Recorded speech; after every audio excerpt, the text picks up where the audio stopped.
Welcome! Each week I do a statistical analysis of the latest Covid-19 data to see what it can tell us about what's going on. This analysis covers the week ending the 17th of May 2020, and I've entitled this episode Vanquished. The key takeaway points for this week are: the number of cases worldwide have now passed 4.6 million. The number of deaths in the world has passed 300,000. The United States is still the epicenter of the outbreak. However, Brazil, Russia, India, and Mexico are beginning to have major problems. Some places in the US are opening prematurely according to the CDC's guidelines, which were only released this week. And more children are showing symptoms of this multi-system inflammatory syndrome, which has caused several deaths already. Well, let's see how the COVID infections are distributed around the globe. These are the per capita rates, and the darker the color, the higher the infection rate. 3 countries were particularly hard hit this last week. The United States with another 135,000 cases, Brazil with another 71,000 cases, and Russia with another 62,000 cases. 3 other countries had increases in case numbers of over 20,000. That's Mexico, the United Kingdom, and India. And we have to keep an eye on 3 countries in the Middle East, namely Turkey, Iran, and Saudi Arabia, all of whom had increases of over 10,000 for relatively small populations. Please note that in all of these countries there were leaders that initially didn't give much credence to the whole idea of a global pandemic and were very slow to start any countermeasures to protect their citizens. Here I'm showing with the red curve the rate of increase in infection over the year to date. As you can see, this trend is continued on upwards with a relatively straight line. I made a prediction about 3 weeks ago that we would reach 5 million by the 24th of May, and it looks as though we will equal or beat that, which means this rate has not changed or may even be slightly increasing. A new prediction is that we will reach 6 million by the 5th of June if this trend continues. What we're really looking for, and the reason why this is relatively straightforward to predict, is that the new infection rate shown within this box here has not basically changed for 2 months. It's offering around about 80,000 per day. What we're really looking for here is for the curve to do something like this. And at the moment there's no sign of that happening. Well, let's take a look at the equivalent chart for the United States. This is shown here in red. It too is continuing to go up in a straight line. At the beginning of May, Donald Trump declared that we had vanquished the coronavirus. From the trend on this curve, it doesn't look as though we've vanquished anything.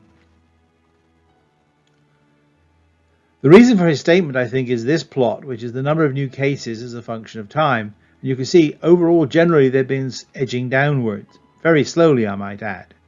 However, this is mainly due to the effect that New York, New Jersey, Louisiana, and California rates have flattened off or have started to drop, whereas the rest of the country is either stable or still going up.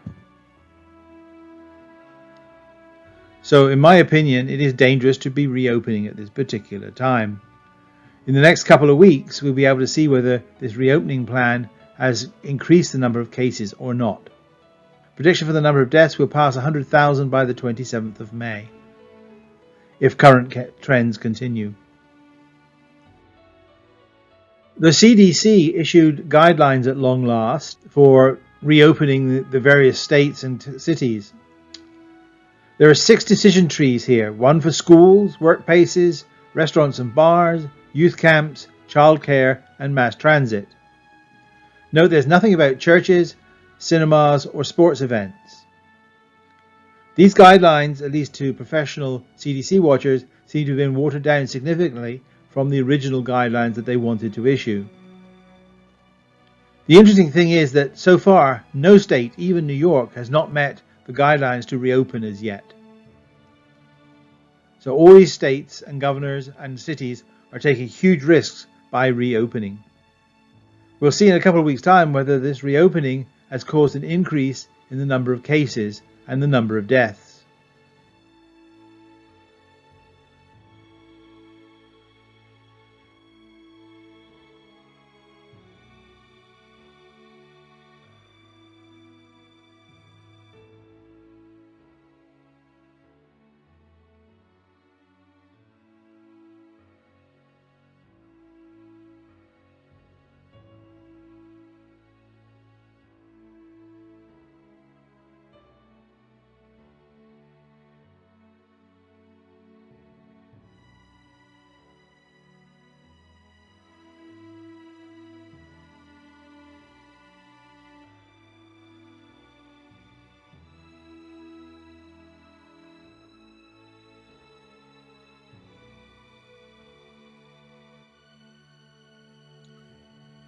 The Lancet is probably one of the most prestigious medical magazines in the world, and it produced a swinging attack on the CDC and the Trump administration for the way that they have acted.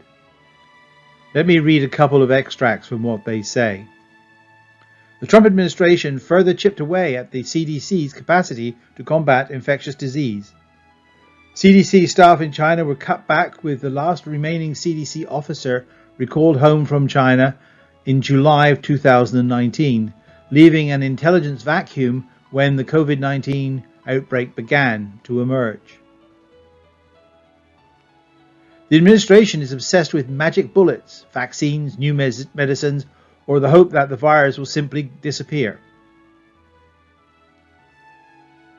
Trump's administration's further erosion of the CDC will harm the global cooperation in science and public health, as it is trying to do by defunding the World Health Organization. This from a normally very stuffy and conservative magazine. So let me end with a few gentle reminders. Stay at home unless you absolutely have to go out. Wear a mask while you're out at all times.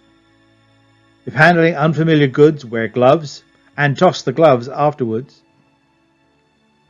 Wash your hands regularly. If you are unwell, isolate immediately and call a doctor. I hope all of you and yours are staying safe and well. So until next time, goodbye.